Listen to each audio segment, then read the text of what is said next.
아가서 1장 1절에서 17절까지 1절 말씀 쭉 한번 다 볼까요?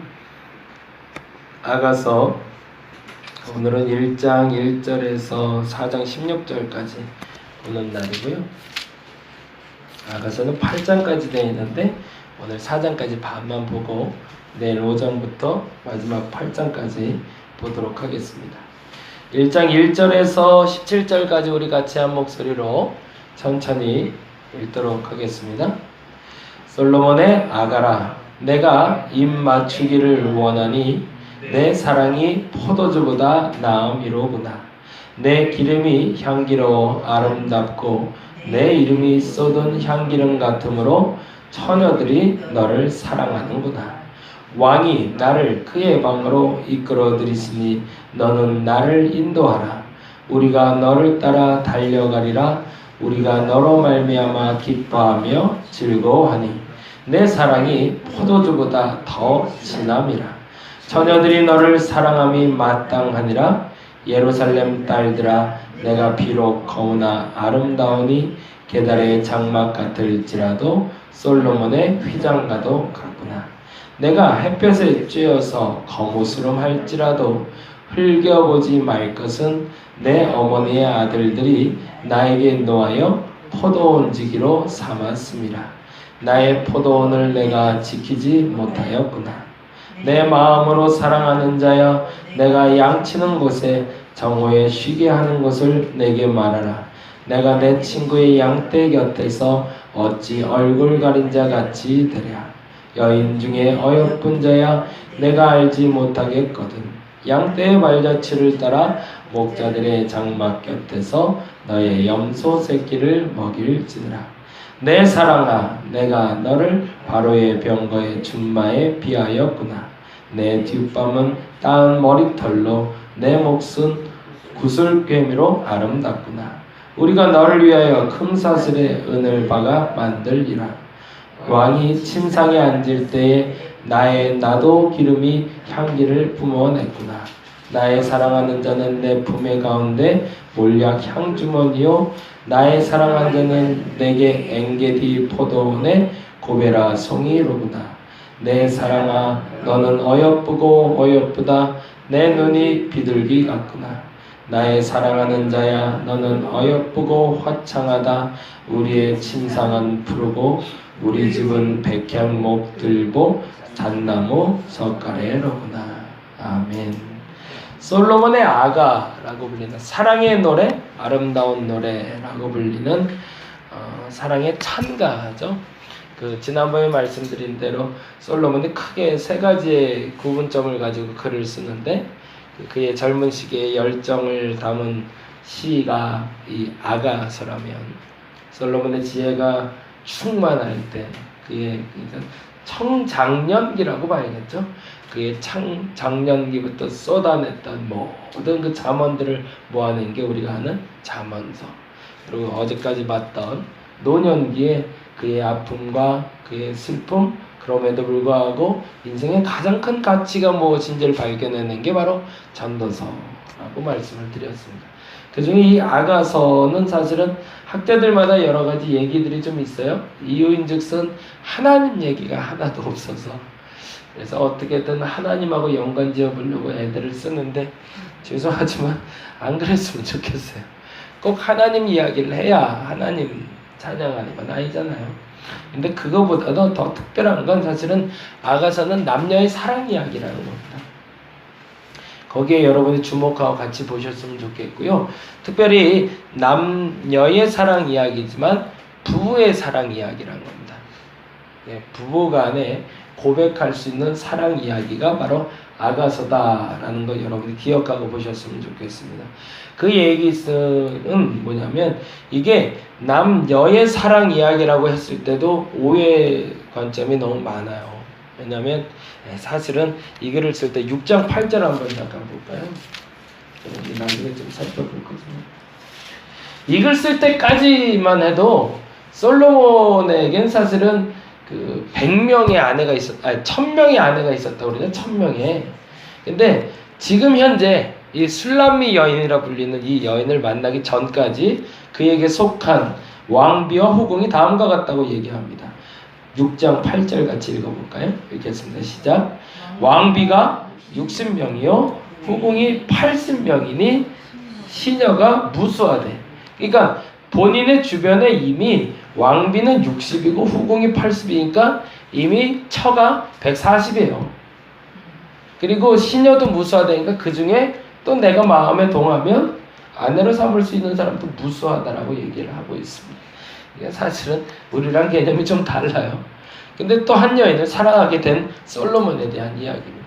그걸로 따지자면 이거는 이게 뭐 사랑이야 라고 말할 수 있지만 솔로몬은 그 한 사람 한 사람을 진짜 사랑하면서 만났던 것 같아요.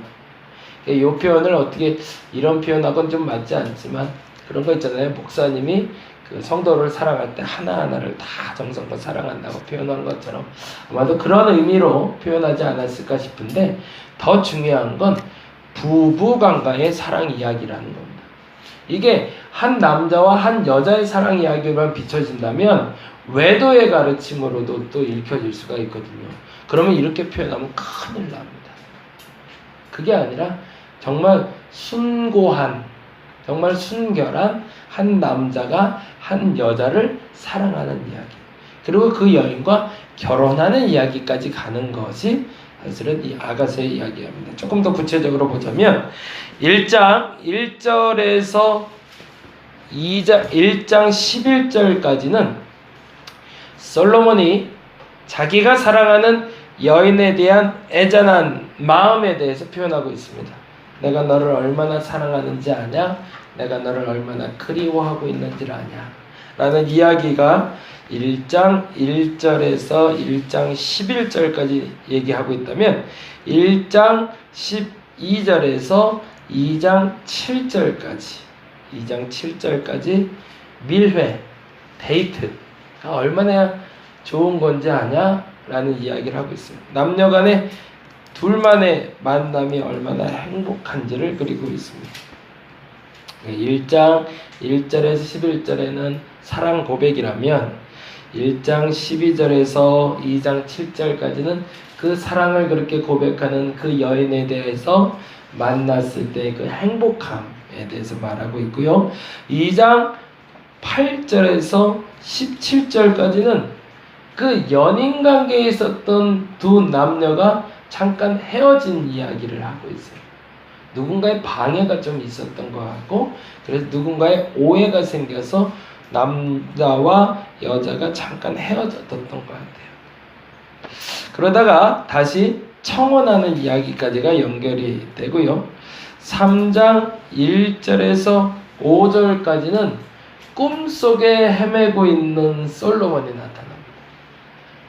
꿈에서도 이 여인을 그리워하고 꿈에 나타날 정도가 되면 진짜 생각하는 거죠. 저희 어머님이 2008년에 돌아가셨거든요. 97년부터 아프셨다가 2007년까지 최고조로 아프시다가 2007년에는 우리 어머님이 최고로 몸무게가 많이 나갔을 때 68kg까지 나가셨어요. 굉장히 건장한 몸이셨죠. 그런데 마지막 돌아가실 때 38kg로 돌아가셨어요. 30kg가 빠지셨는데 이제 항암 투병이라는 게 쉽지가 않더라고요. 그러니까 항암은 치료가 아니라 그냥 연명이 맞는 것 같아요. 저는 암 치료는 그렇게 믿지는 않아요. 암은 치료하는 게 아니고 그냥 연장시키는 거구나. 근데 얼마나 길게, 얼마나 이 사람을 편하게 연장시켜 주느냐, 얼마나 고통스럽게 연장시켜 주느냐의 차이인데, 어머님이 죽기보다 싫어했던 게 암주사 맞는 거였거든요. 암주사 맞고 나면 밥맛이 그렇게 없다고, 입에 돌 씹는 것 같다고 그러시더라고요. 근데 마지막엔 대장 협착증으로 돌아가셨어요. 그래서 밥을 먹는데 밥이 이제 장이 눌러붙어갖고 소화를 못 시켜서 이제 장도 달고 결국에는 그러다 돌아가셨는데, 마지막에 암 치료를 받고 나서 나오셨는데 막내 고모님 댁에 갔다가 식사를 하셨는데 너무 맛있게 드시니까 우리 막내 고모님이 많이 드시라고 많이. 우리 막내 고모님 손이 엄청 컸거든요. 손도 크고 통도 큰 사람인데 또 음식도 그래서 맵고 짜게 드시는 분이셨어요. 근데 그때 하필이면 김치를 담갔는데 아주 매콤하게 맛있게 담그셨나 봐요. 이게 혀가 감각이 없다가 이 매콤한 게 들어가니까 너무 맛있으니까 밥 한 공기를 다 드셨어요. 그 매운 게 안 좋았던 것 같아요. 빈속에 매운 걸 먹으니까 장이 탈이 난 거지. 그래갖고 그때 당시에 장이 딱 눌러붙어갖고 변이 보지 못해서 3일 동안 그래서 막 변이 구멍이 뚫리고 막 그러는 바람에 결국에는 해서 있다가 한 3일 했죠? 한 2주 정도 좀 고생하시다가 돌아가셨는데 저희 어머니가 머무셨던 병동이 고대 안암병원 6500병동 65병동이었습니다. 65병동 17호, 65병동 18호, 65병동 19호가 항상 저희들 이제 돌아다니는 통로였어요. 그래서 거기서 저희 아버님은 유명 인사셨어요. 10년 내내 거기서 머무셨기 때문에 그래서 65병동 가면 저희 아버님 다 아셨어요. 그래서 저기 양 사장님. 근데 저희 아버님이 또 이렇게 혼자 있질 못하셔요. 이거 이제 다 챙기셔야 되는 분이라 보호자 없는 환자들은 대부분 다 챙기셨어요.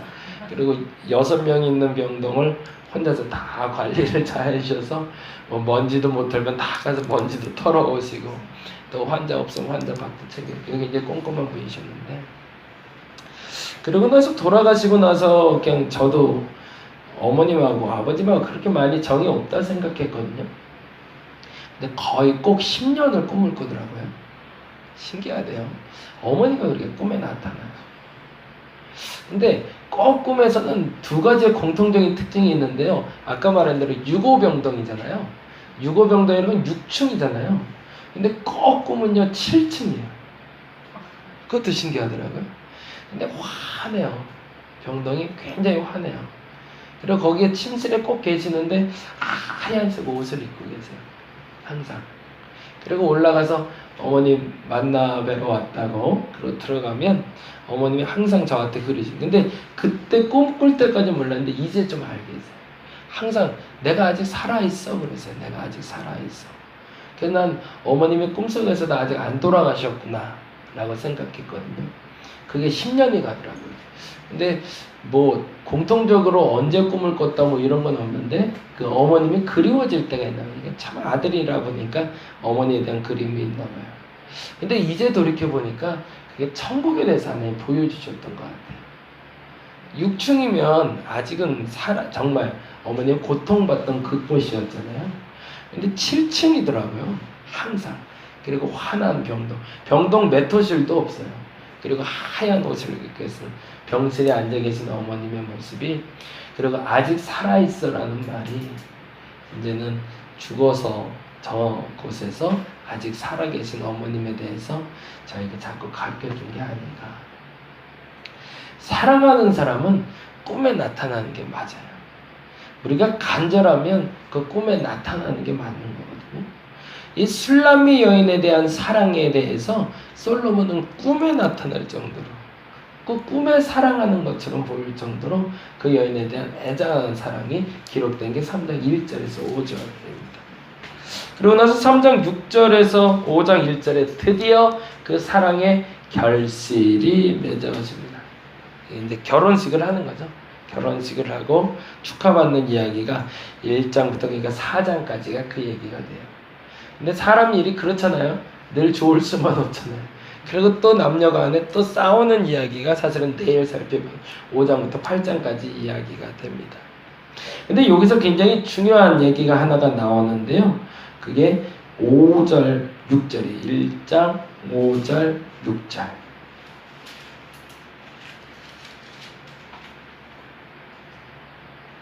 (1장) 5절, 6절 5절만 먼저 읽어볼까요? 같이 읽겠습니다. 시작. 예루살렘 딸들아 내가 비록 허무가 아름다움이 게달의 장막 같을지라도 솔로몬의 휘장과도 같구나. 아마도 예루살렘에 있는 소위 다른 여인들이 이 술람미 여인에 대해서 비꼬는 얘기를 좀 했던 것 같아요. 그 여인들이 그 후궁들일 수도 있고, 한 140명의 아내들이 질투했을 수도 있고, 또 다른 이 술람미 여인을 아는 사람들이 이 사람을 이렇게 손가락질하며 놀렸는데 이유인즉슨 새까맣기 때문이다. 그래서 혹자들 얘기는 이 사람은 흑인이었다. 흑인 중에 하나인가 그랬는데 사실은 그건 아니고, 그래서 이 검은 게 어느 정도냐면 계달의 장막 같다고 그래요. 염소털로 이렇게 장막을 만들었던 아라비아 족속 중에 하나인데 그것처럼 시커맸다는 겁니다. 근데 그 이유에 대해서 솔로몬이 다음과 같이 표현을 해요. 6절 말씀 같이 보겠습니다. 6절 읽겠습니다. 시작. 내가 햇볕에 쬐어서 검오스름 할지라도 흘겨보지 말 것은 내 어미의 아들들이 나에게 노하여 포도원 지기로 삼았음이라 나의 포도원을 내가 지키지 못하였구나. 실상은 그가 검은 이유는 원래 흑인이기 때문이 아니라 포도원에 가서 일하는 것 때문에 밭일을 하다 보니까 시커멓게 됐다는 거예요. 열심히 일하다가 시커멓게 탄 한 시골 여인을 솔로몬이 애잔하게 사랑하게 되고 변명하게 된 거죠. 근데 어느 학자가 참 재미난 얘기를 하더라고요. 그 여인이, 그 보잘것없는 여인이 어떻게 솔로몬 앞에서 이렇게 당당할 수 있을까? 그게 사실은 아가서의 주제라는 겁니다. 도대체 이 여인이 갖고 있는 게 뭐기 때문에? 아름다움? 이 여인의 지혜? 그런 건 전혀 설명이 안 돼 있어요. 뭐였을까? 그 새까만 여인, 그 초라해 보이는 시골 처녀를, 그 시골 처녀가 어떻게 그렇게 당당할 수 있을까? 그 안에 솔로몬의 사랑이 있었기 때문이다. 우리가 가진 게 좀 부족하고 우리가 드러낼 수 있는 게 많지 않고 좀 지혜롭지 않고 좀 모자라도 우리가 당당할 수 있는 이유는 그리스도의 사랑이 내 안에 있기 때문이다. 하나님이 나를 사랑하시기 때문에 내가 오늘 당당할 수 있는 거예요. 140명의 후궁과 왕비가 있고 한 나라의 왕이 나를 사랑한다니까. 그건 뭐 다른 그 무엇으로도 비교할 수 없는 당당함을 내게 주었다는 거죠. 근데 천하 만군의 주 예수 그리스도께서 내 안에, 보다 정확히는 그분이 나를 사랑한다는데 까짓거 뭐 누가 뭐라고 그래도 그게 무슨 상관이 있냐는 거죠. 저와 여러분이 그 사랑 때문에 당당할 수 있기를 간절히 부탁드립니다. 주눅들지 마시고 그 사랑으로 오늘 한번 멋지게 당당하게 살아가는 오늘 한날이 되시기를 간절히 바랍니다. 기도하겠습니다. 하나님이 나를 사랑하십니다. 세상 누가 뭐라 그래도 시커멓다고, 저 초라한 여인이라고, 부끄럽다고, 사람들이 손가락질해도 상관없습니다. 배움이 없다고, 가진 게 없다고, 그게 무슨 상관입니까? 내 안에 그리스도의 사랑이 있는데 오늘 그 사랑 때문에 당당한 내가 되게 하여 주옵소서. 그러자면 당신 예수 그리스도께서 나를 사랑하심을 내가 알아야 되겠습니다. 하나님, 그 사랑 느끼고 돌아가는 한날 되게 하여 주옵소서. 그 사랑 때문에 당당해지는 한날 되게 하여 주옵소서. 그 사랑이 얼마나 큰지, 그 사랑이 나를 얼마나 부욕해 하는지 내가 오늘 피부로 느끼게 하여 주옵시고, 그 사랑을 오늘 듬뿍 저들의 가슴 속에, 저들의 마음 속에, 저들의 심령 속에 허락하여 주시옵소서. 오늘 당당하게 시작하는 한날 될 줄로 믿습니다. 그 사랑에 힘입어 오늘도 승리하게 하여 주시옵소서. 감사합니다. 고마우신 예수님 이름으로 기도드렸습니다. 다 같이 기도하고 돌아가도록 하겠습니다.